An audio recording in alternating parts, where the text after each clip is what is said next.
Let's bring in South Carolina Republican Congressman Ralph Norman. Congressman, good morning. The president went out of his way to reinforce this notion to the American people that this was all fair and well, fair jury, fair judge, strongly admonishing those Americans who have called it rigged. How would you describe what we saw this week? Like, in listening to a man in Joe Biden who is destroying this country, who has taken money from China, who's got LLCs set up for he and his family, who is violating every article in the Constitution with the border, with crime. For him to say that, it doesn't surprise me. But the good news is what he's done is awaken a sleeping giant in the American people.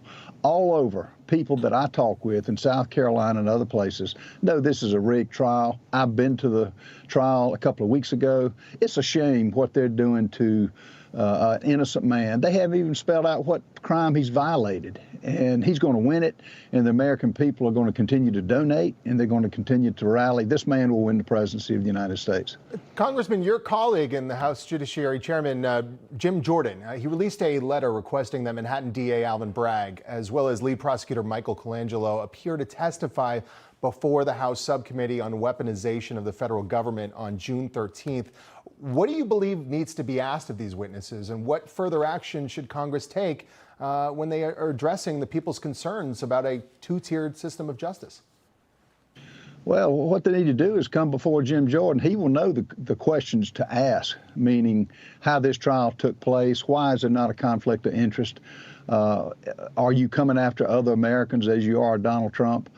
Give me the rule of law that gives you the right to do this, to take jurors out of the room when they didn't like the witnesses that were coming, that were testifying basically on behalf of Donald Trump. Alvin Bragg in particular needs to go, put his hand on the Bible and take an oath to tell the truth, and let's see how that works out. I think Jim's doing the right thing, and I think others will do the same. Of course, Jim Jordan, a lot of prominent Republicans came to the defense of former President Trump this week, but a slew of high-profile Democrats, including a ranking member of the House Oversight Committee, Jamie Raskin, came out in defense of this verdict. Watch. I feel like today was a victory, at least a minor victory for the rule of law. It's conservatives like Donald Trump who, called for the death penalty against some innocent young men in New York and who want to lock everybody up, including Hillary Clinton. That's not the way I feel as a liberal, and I don't want to inflict any suffering on anybody. Congressman, it's all fair trial, nothing to look at here, nothing to see, just the leading president for president on the other side of the aisle, now potentially facing jail time. Well, it doesn't surprise me with Jamie Raskin. He's a political hack that, is going to take up for his side. He just is wrong on this.